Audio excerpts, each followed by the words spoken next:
Salut à toutes et à tous, mais que faut-il faire pour lever les bras sur ce Tour de France 2026 ? C'était une journée de dingue dimanche entre Malmort et Ussel et tout au bout, un immense champion a levé les bras. Mathieu Van Der Poel remporte la 3e victoire d'étape de sa carrière sur les routes de la Grande Boucle, au terme d'une course courue à 45 km/h sous l'impulsion notamment des coéquipiers de Tadej Pogačar, le tout sous une chaleur torride. Le peloton ce soir est lessivé. Et pour débriefer cette 9e étape du Tour de France, j'accueille nos spécialistes, les reporters du journal L'Équipe qui vous font vivre la course au quotidien dans leurs articles et dans ce podcast.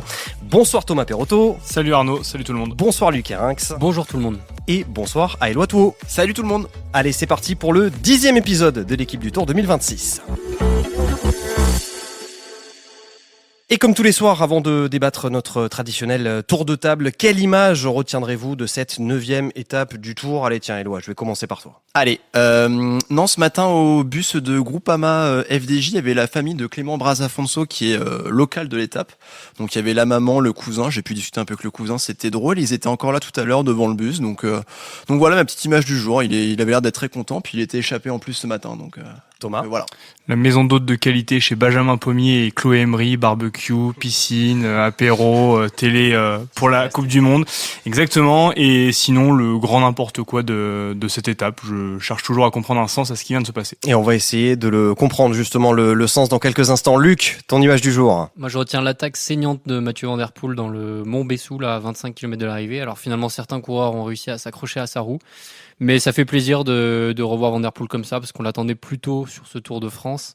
On l'a vu dans un effort de lanceur de sprinter. C'est toujours dommage de le voir sous-utilisé comme ça, et là il était dans un grand jour. Ça fait plaisir à voir. Il n'y avait pas beaucoup de suspense sur l'issue du sprint à 4 que se sont menés Mathieu Van Der Poel, Tom Pidcock, Tobias Johannessen et Alex Baudin dans les rues d'Ussel. VDP l'a largement dominé pour s'offrir sa 3e victoire d'étape sur les routes du Tour. Non, le suspense a plus été de savoir si une échappée pourrait aujourd'hui se dégager du peloton, tant la course a été disputée à un rythme effréné. On va y revenir. D'abord donc, parlons du vainqueur du jour, le néerlandais Mathieu Van Der Poel.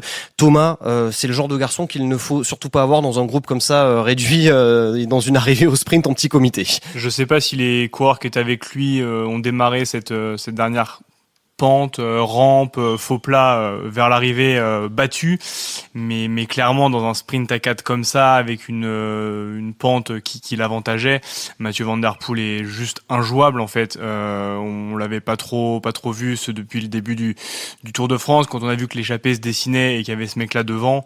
Je pense qu'on s'est tous dit on va commencer à préparer les papiers sur la victoire de Van Der Poel. Ça fait plaisir à Éloi de voir cet éternel attaquant finalement. Alors c'est plus un homme de classique, Mathieu Van Der Poel, qu'un homme de grand tour, mais en tout cas sur les grands tours, il essaye de faire de certaines étapes parfois des classiques, et aujourd'hui c'est un petit peu ce qui s'est passé pour Mathieu Van Der Poel. Ça fait plaisir de le voir gagner. Ah bah tout à fait, je pense aujourd'hui c'était une mini classique, c'était vraiment une boucherie. On est encore dans le registre du bœuf hier et du taureau avant-hier, mais voilà, c'était une boucherie.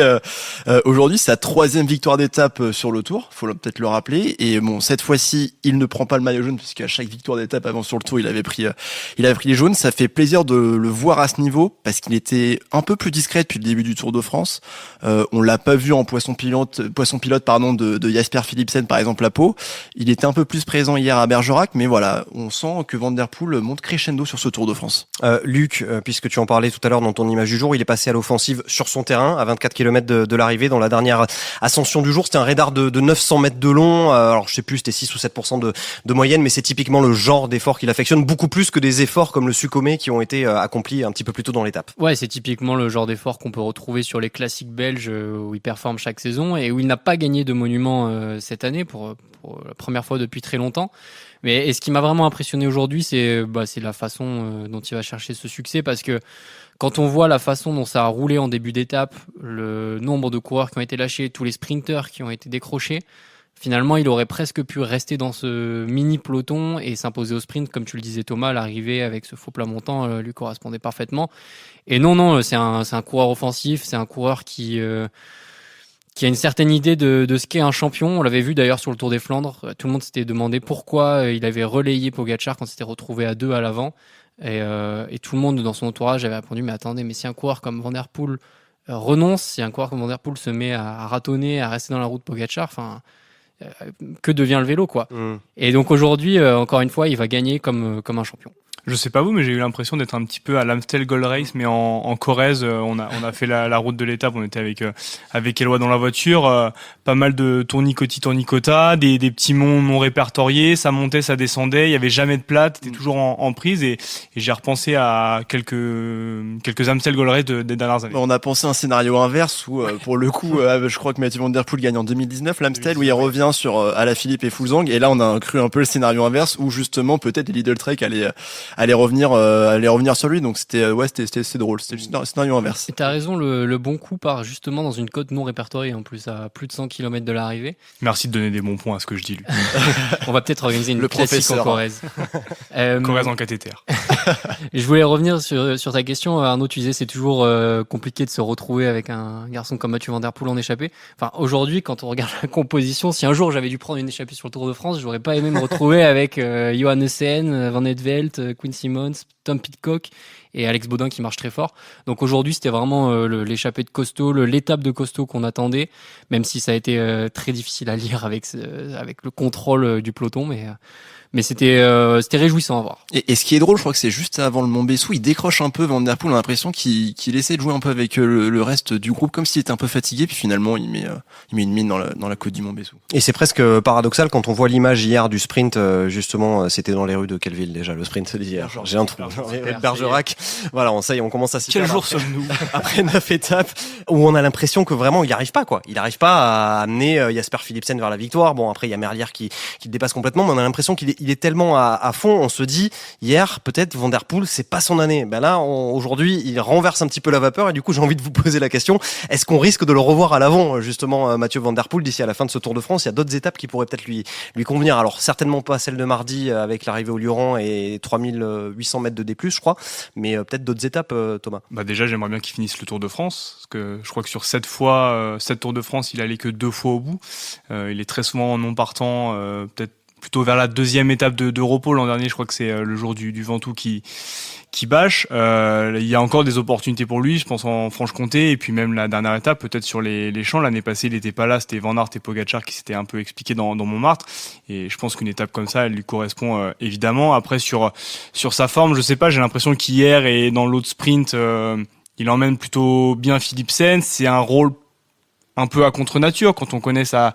Oui, mais qu'il a très bien fait par le passé. Mais qui fait de manière excellente. Et d'ailleurs, je pense que c'est toute la force aussi de cette équipe Alpecin qui arrive à faire ménager à la fois Philipsen et à la fois Van Der Poel, où Van Der Poel sait se sacrifier entre guillemets et faire le boulot pour Philipsen. Et clairement, aujourd'hui, il avait sa carte, et quand il peut jouer uniquement sa carte, c'est pas une course à plusieurs lièvres à la fois, on sait qu'il est imbattable. Je rebondis sur ce que tu dis, parce que tu te demandes si Van Der Poel va finir son 3e tour. Je pense que ça sera son 3e si jamais il le termine effectivement. Lui, il a toujours dit, et il l'a encore plus dit cette année, ça l'amuse pas de faire le Tour de France, ça l'ennuie, quoi. Il l'a encore dit là en conférence de presse. Il disait, vous savez à quel point c'est dur pour moi de faire le Tour de France, à quel point c'est dur d'être sur cette course-là. Et en fait, je le trouve tellement imprévisible sur la grande boucle. En fait, c'est vraiment contre nature, quoi. Une course de 3 semaines. Lui, c'est un coureur de grand jour, un coureur d'un jour, de classique. D'une heure, si on compte le cyclocross. D'une heure, si on compte le cyclocross. T'as tout à fait raison. C'est un peu un hyperactif qui s'ennuie très rapidement, j'ai l'impression. Et même son père, tout à l'heure, était assez marrant. Son père, Adrie Van Der Poel, au bus d'Alpecin Première T, qui disait, mais il essayait d'expliquer pourquoi en ce début de tour on n'avait pas vraiment vu Van Der Poel, alors qu'on l'attendait à Barcelone, on l'attendait sur l'étape qui arrivait à Foix, remportée par Mats Pedersen. Et Adri disait, Mathieu, c'est un coureur qui est excellent quand il a envie. Des fois, il y a des jours où il n'a pas envie et on peut rien y faire, quoi. Personne ne pourra le faire changer d'avis. C'est un peu ton problème aussi. Aujourd'hui, j'ai envie. Nous sommes sauvés. Un petit mot, puisque Mathieu Van Der Poel n'était donc pas tout seul dans ce groupe de 4. Je l'ai dit, il y avait un Français. J'ai envie d'en parler de ce Français, parce que c'est l'un des Français les plus en vue depuis le début de ce Tour de France. C'est Alex Baudin qui termine 4e. Alors, on s'est rapidement douté quand même que dans ce sprint, a priori, il ferait pas le poids, même face à Johan Essen et Pidcock. Bon, on avait envie de voir éventuellement s'il pouvait pas terminer quand même sur le podium de l'étape. Mais Alex Baudin, voilà, il est là. Il a été l'un des plus offensifs du jour. C'est un garçon qui a beaucoup de résistance, et lui aussi, on risque de le revoir, et on est déjà très content de le revoir aujourd'hui après qu'il ait allait porter le maillot à poids il y a quelques jours déjà. Je l'ai vu tout à l'heure au bus, il se finit 4e, il était plutôt satisfait, il n'était pas déçu de sa 4e place, il savait dans ce groupe qu'il y avait avec Pidcock, Van Der Poel, donc je pense qu'il est à sa place, il se faisait pas non plus trop de scénarios sur une potentielle victoire. Il fait un excellent début de Tour de France, il fait l'échappée aux Angles, où il est un moment virtuel maillot jaune, et puis voilà, il est dans le coup, il a bataillé comme très très fort devant aujourd'hui, et dans les côtes, il était plutôt bon. Est-ce que tu peux regarder s'il avait l'autocollant de son chat sur le potence? Alors non, mais sur sa coque de téléphone. Ah, parce qu'il en a beaucoup parlé au Tour Auvergne-Rhône-Alpes, où il remporte la première étape et il s'empare du jaune, et il avait dit que sa copine avait eu cette idée-là et que peut-être ça lui portait chance. Et c'est vrai que depuis, il marche très très fort. Un chat qui s'appelle Aria. Eh bien voilà, c'est le petit gris Aria. Mais pour moi, vraiment, Alex Baudin, c'est la révélation de ce Tour côté français. Non, mais clairement. On sait que c'est un bon coureur qui est capable de faire plein de bonnes choses, qui avait beaucoup aidé Richard Carapaz l'an dernier, même une étape où Benilly était parti devant, il avait aussi accompagné le mouvement. Mais là, je trouve qu'il affiche une forme depuis le Tour Auvergne-Rhône-Alpes qui est impressionnante. Au championnat de France à la Tour du Pin, avec une répétition de circuit, il avait été très fort aussi, alors que c'était le seul coureur de son équipe. Et de le voir aujourd'hui sur plusieurs types d'étapes différentes, en fait, parce qu'on l'a quand même vu en haute montagne, frôler le maillot jaune. Là, une étape aujourd'hui où il arrive encore à jouer devant. Lui qui a fait la liste tout à l'heure des gens qui étaient dans l'échappée, qu'Alex Baudin arrive à se hisser à ce niveau, je trouve ça impressionnant. Luc? Je trouve impressionnant la façon aussi dont il s'est fondu dans ce collectif d'IF Education First. Alors ça doit être sa 2e saison. Et en fait, c'est une équipe qui a plein de nationalités très différentes et qui ont des personnalités aussi très originales. Et j'ai l'impression que ça lui convient bien. Je crois que c'est un garçon qui a fait pas mal aussi de voyages à vélo avant de vraiment lancer sa carrière pro, et qui a l'air d'avoir un petit côté atypique et qui marche bien dans cette équipe-là. Une étape qui, quoi qu'il en soit, va laisser des traces courues, je le disais, dans le sommaire à 45 km/h de moyenne, notamment sous l'impulsion de l'équipe UAE Team Emirates, de Tadej Pogacar, qui n'a pas laissé beaucoup de champ à une échappée qui a mis énormément de temps à se constituer. J'ai envie d'abord de vous poser une question. Est-ce que vous avez aimé l'étape du jour? Est-ce que vous avez aimé ce scénario complètement fou? Luc? Ouais, j'ai aimé. J'ai cru que je n'allais pas aimer pendant très longtemps. Et puis à partir de l'attaque de Van Der Poel dans la dernière côte, et quand on a vu l'écart et que en fait cette échappée allait vraiment aller au bout, ça m'a plu. Mais j'ai eu très peur qu'on se retrouve avec un scénario complètement illisible, avec les UAE qui ont roulé, et puis en fait une autre équipe qui allait gagner au sprint. Et là je me disais, mais pourquoi cette étape de baroudeur qu'on annonçait hier n'allait pas revenir à un baroudeur? Éloi, t'as aimé ou t'as pas aimé? J'ai aimé, mais ascenseur émotionnel. Je pense qu'on est content que Van Der Poel ait gagné aujourd'hui, parce que je pense que ça aurait mis une drôle d'ambiance, je sais pas, mais il y aurait eu quelque chose un peu de spécial si UAE était rentré sur les échappées.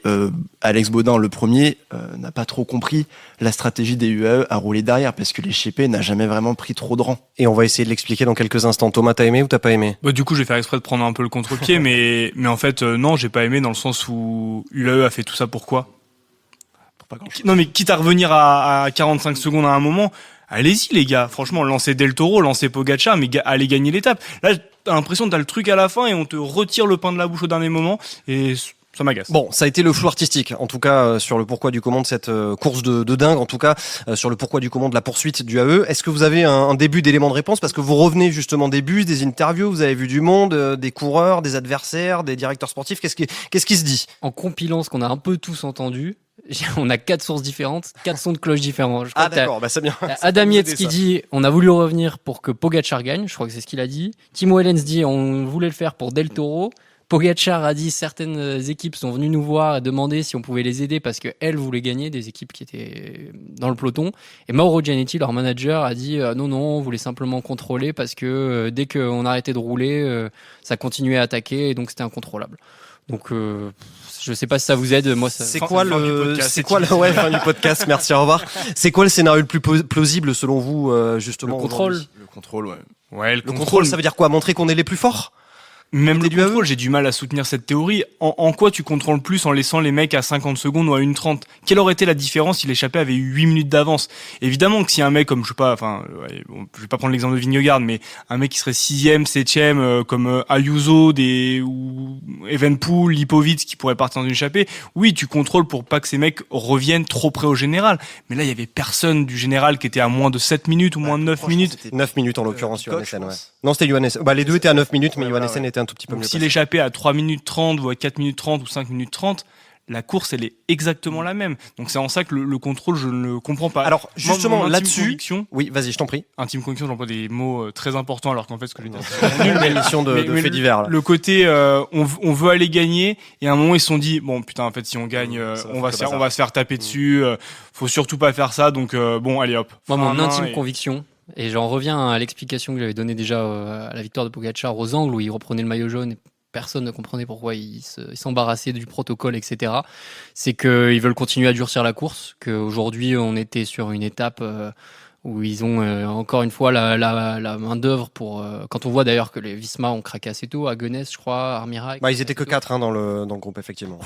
Voilà, la machine UAE continue à écraser tout le monde dans une étape caniculaire. Demain, ils s'en foutent, ils vont aller à la piscine, journée de repos. Eux, ils vont récupérer, mais tous les autres, ça va laisser des traces. Mais dans ce cas-là, pourquoi Ineos est venu relayer UAE Alors, il y a une théorie qui émergeait en cours d'étape, justement, c'était que Johannesen pouvait potentiellement être dangereux pour le top 10 de Bernal au classement général. C'est une théorie qui émergeait, ou en tout cas c'était la plus plausible des théories qui viendrait justifier la place d'Ineos comme ça en tête de peloton maillot jaune. Éloi. Ouais, comme tu l'as dit, c'était sur les petites pastilles à France Télé où on entend la voix des directeurs sportifs qui ont dit on roule pour le classement général. Bon, D'accord. On était assez étonnés.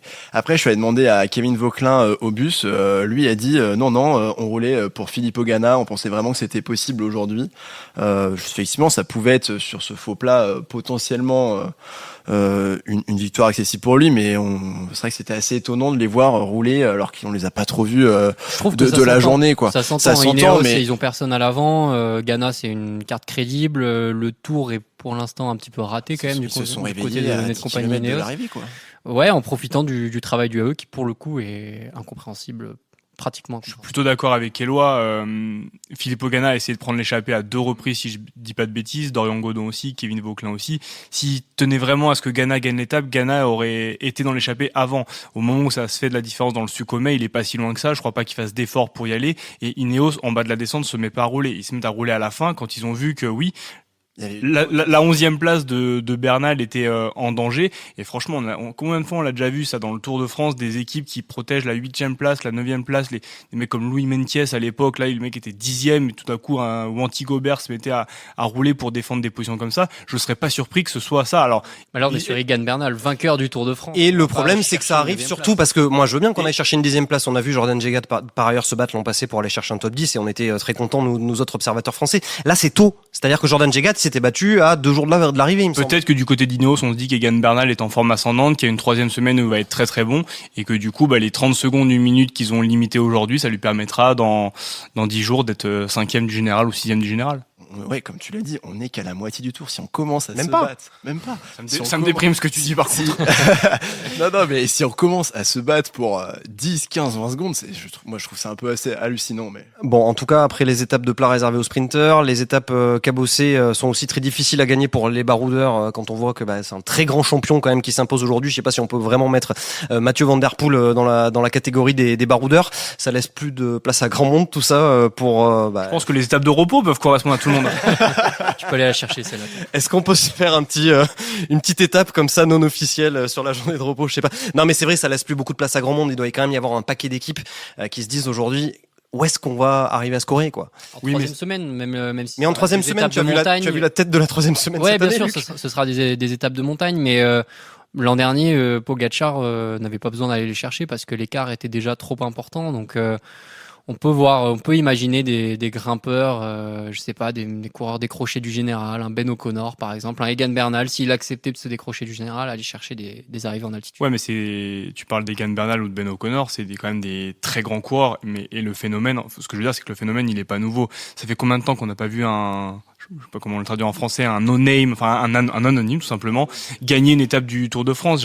C'est un phénomène aussi même sur le Giro, sur la Vuelta de plus en plus, il y a plus de place en fait pour des petits coureurs. Et quand je dis petits, c'est pas du tout péjoratif, c'est le simple équipier Oui, alors c'est Nils Politt qui va aller chercher une étape, mais Nils Politt c'est plus qu'un équipier en fait. Oui, c'est un grand champion qui a pour premier fait d'armes de terminer deuxième de Paris-Roubaix. Ouais, exactement. Voilà, donc il y a plus de place pour des aventures, des échappées comme ça où le mec sort de nulle part et on se dit nous le soir à 18h, tiens c'est génial, on va raconter une histoire sur un type que personne ne connaît. Maintenant, il y a que des stars qui gagnent des étapes du Tour de France. On aurait pu avoir Liam Slock éventuellement hier, même si c'est pas vraiment un on aurait pu. Mais on aurait pu, effectivement. Il y a quand même une donnée, on se répète malheureusement de jour en jour, une donnée au cœur de la course. La chaleur s'est encore invitée aujourd'hui sur la route du Tour avec des pointes proches des 40 degrés. Et pourtant, tu auras remarqué, Thomas, que j'ai fait une petite entorse à notre règlement. Voilà, je fais tout pour vous mettre bien, mais il y a un rideau qui s'est glissé entre la fenêtre et notre position. Donc oui, on transpire un petit peu. Bref, 40 degrés sur la course, peut-être 30 dans cette salle, peut-être même un petit peu plus.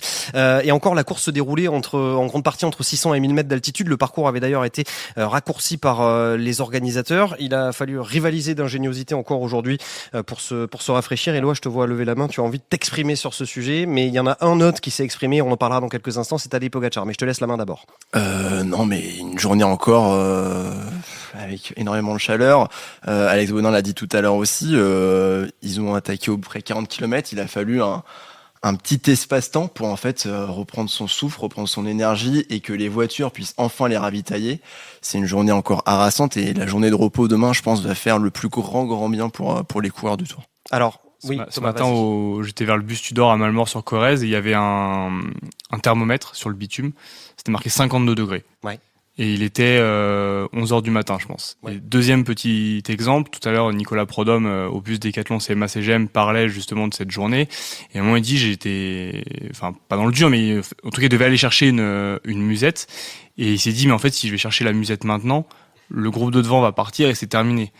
Sauf qu'il dit, j'étais tellement déshydraté, j'avais tellement besoin d'eau, que j'ai pris le risque de sauter du groupe parce qu'il me fallait des bidons d'eau. Et je pense que les coureurs ont vécu une journée que comme ça, à se dire où est l'eau, où sont les glaçons, qu'est-ce que je vais faire, comment survivre, c'est un grand mot, mais comment est-ce que je vais aller au bout avec cette chaleur? Alors justement, Tadej Pogačar, il en a parlé ce soir de la chaleur. On n'y a pas posé directement la question de savoir s'il trouvait que le Tour de France était bien placé au mois de juillet, mais lui, il a dit si j'avais le pouvoir de changer le calendrier, je ferais en sorte qu'on ne court pas dans des pays où il fait chaud en juillet et en août. Voilà, notamment en France au mois de juillet pendant le Tour de France. Qu'est-ce que vous en pensez de cette déclaration? Alors évidemment, il n'a pas le pouvoir de changer le calendrier, mais est-ce que c'est quelque chose, oui encore que, est-ce que c'est quelque chose qui pourrait à terme devenir une petite musique dans la tête des organisateurs? C'est entendable, mais en fait la grandeur du Tour de France, la grandeur du calendrier cycliste s'inscrit justement dans l'histoire de ce calendrier-là. En fait, je sais pas, la difficulté de doubler Giro et Tour de France,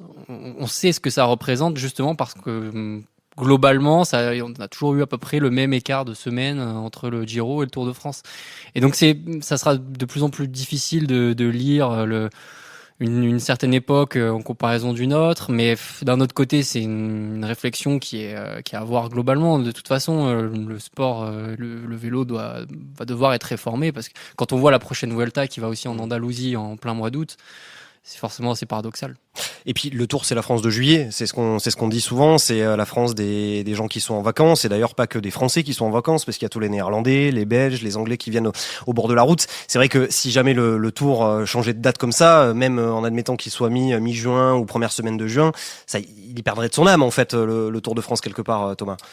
Oui, c'est sûr maintenant. C'est même pas le début de l'ombre d'une question. Oui. Voilà, mais ce que je trouve intéressant dans la prise de parole de Pogačar, c'est que si Eloi Thuo, Luc Kerinx ou Arnaud Souk disent il faut mettre le Tour au mois d'avril ou changer les horaires, je pense que malheureusement personne n'écoutera ça. En revanche, t'as des Pogačar qui commencent à hausser le ton, même de façon minime. Je trouve que c'est très important parce qu'il y a que les grands champions qui peuvent faire changer les choses. Et encore une fois, je te donne la parole, Éloi, mais encore une fois, la question ne lui a pas été posée directement. Il a dit comment vous avez vécu ces fortes chaleurs. Voilà, exactement. Éloi. Je suis d'accord avec ce que dit Thomas. Je ne crois pas depuis le début du Tour de France qu'il y ait beaucoup de coureurs qui se soient exprimés, en tout cas, qui ont proposé des solutions à cette chaleur-là.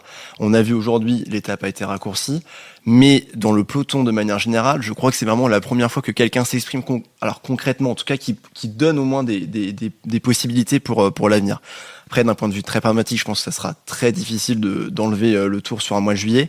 Mais au moins, je pense que ça peut aussi peut-être libérer la parole sur d'autres coureurs du peloton, de peut-être s'exprimer un peu plus que juste dire il fait chaud et sans proposer de solution. Donc je pense que c'est bien, il ouvre la voie. Sachez que si l'étape était partie à 6h du matin aujourd'hui, on aurait eu 9 degrés au point culminant de la Corrèze. On a eu cette information d'un jeune, pas si jeune d'ailleurs, un habitant d'un village où on s'est arrêté. Il nous disait qu'il était parti à la fraîche à 6h et il faisait vraiment 9 degrés. Donc c'est aussi des pistes de réflexion d'aller toujours plus. Oui, mais alors là, justement, il va à l'encontre. Partir de plus en plus tôt. Tadej Pogacar, il balaye ça parce que apparemment il y a eu une rumeur comme quoi l'étape, la question s'est posée de savoir si l'étape devait pas partir à 10h du matin. Alors je sais plus si c'était celle d'aujourd'hui ou d'hier. C'est une logistique infernale. Sauf que ça veut dire se lever à 5h du mat. Qui doivent arriver à 3h dans le paddock, faire les interviews à 5h. Enfin, non, mais effectivement, la logistique, elle est infernale, mais c'est ce qu'a dit Luc, c'est que le cyclisme, à un moment, va être obligé de se réformer. Enfin, on va choquer personne en disant que, ces épisodes caniculaires-là, malheureusement, ils vont être amenés à se répéter de plus en plus, que ce soit au mois de juillet, mais que ce soit peut-être au mois de juin, que ce soit même au mois de septembre. Et à un moment, il faudra qu'il y ait des gens qui prennent des décisions très importantes pour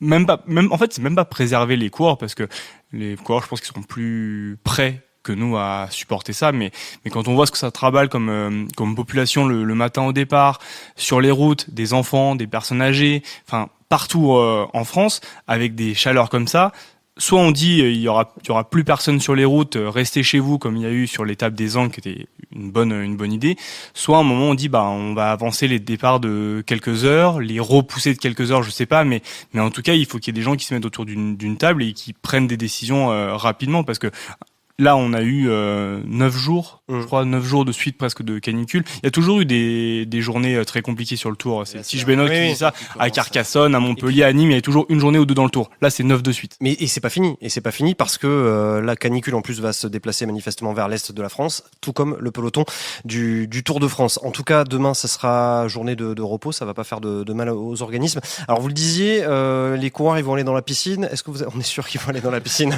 Il y en a qui vont aller rouler quand même. Je sais plus qui disait tout à l'heure, mais je crois que c'est Alex Baudin d'ailleurs qui disait tout à l'heure que il y avait intérêt à aller. Non, c'était Jordan Jegat, pardon, qui disait il y a intérêt à aller rouler parce que sinon en fait on perd le rythme, quoi. Bon, piscine, je sais pas, donc ils prennent de toute façon beaucoup de bains froids depuis le départ, donc je pense qu'il y aura encore un bain froid de la piscine demain. Mais oui, je pense que faut continuer. Ils vont encore rouler un peu demain pour s'habituer encore à cette chaleur, ne pas perdre le rythme. Et je pense que ça sera un des enjeux de demain. Ça dépend toujours des coureurs. Certains préfèrent rouler en journée de repos pour se débloquer. D'autres ont vraiment besoin de cette coupure-là. Donc à chaque fois, on a des sons de cloche un petit peu différents en fonction des envies des coureurs. Popcorn mardi, par contre. Popcorn mardi, effectivement, dans l'étape du Luron, ça va être assez incroyable. Je vais vous en parler dans quelques instants. Vous, votre journée de repos, ça sera piscine et farniente. Boulot et podcast quand même. Et un peu de piscine. Et podcast aussi. Merci Thomas, merci Luc, merci Éloi, vous avez été parfait. Moi, je vous parle tout de suite de la 10e étape du Tour de France.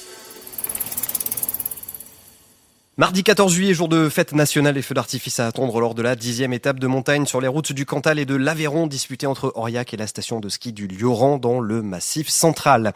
Au programme, 3800 mètres de dénivelé positif répartis sur les 166 km du parcours, avec pas moins de 7 ascensions répertoriées au programme, toutes placées dans les 100 derniers kilomètres de l'étape. Après 4 premières difficultés de 3e et 2e catégorie, le peloton prendra de l'altitude et s'envolera vers le toit de cette étape, le Puy-Marie, dont le sommet, la route du Pas de Pérol à 1589 mètres d'altitude, sera franchie à 30 km de l'arrivée. Une sublime ascension de première catégorie de 8 km à près de 7% de pente moyenne. Cette ascension sera suivie de près par le col du Pertus, lui aussi placé en première catégorie avec ses 4 km et demi à 8,5% de pente moyenne avant de franchir le col le plus facile, on va dire, de ce final, le col de Fond de Serre, placé à moins de 3 km de l'arrivée au Lioran. Ce final identique dans les 37 derniers kilomètres à celui d'une étape du Tour 2024 déjà arrivé au Lioran avec une victoire de Vingegaard devant Pogacar. Sera-t-il de nouveau le théâtre d'une bagarre entre les favoris du classement général? Dans quel état de fatigue le peloton reprendra-t-il la route après la première journée de repos de ce Tour? Un Français pourra-t-il enfin accrocher une victoire en ce jour de fête nationale? Réponse mardi peu après 17h et nous on se retrouvera juste après pour un nouvel épisode de l'équipe du Tour, un podcast réalisé par Mathieu Roclago à retrouver sur l'appli L'équipe et sur toutes les plateformes de podcast. D'ici là, on se retrouve demain pour un épisode spécial où nous répondrons à toutes vos questions. Je vous dis donc à demain.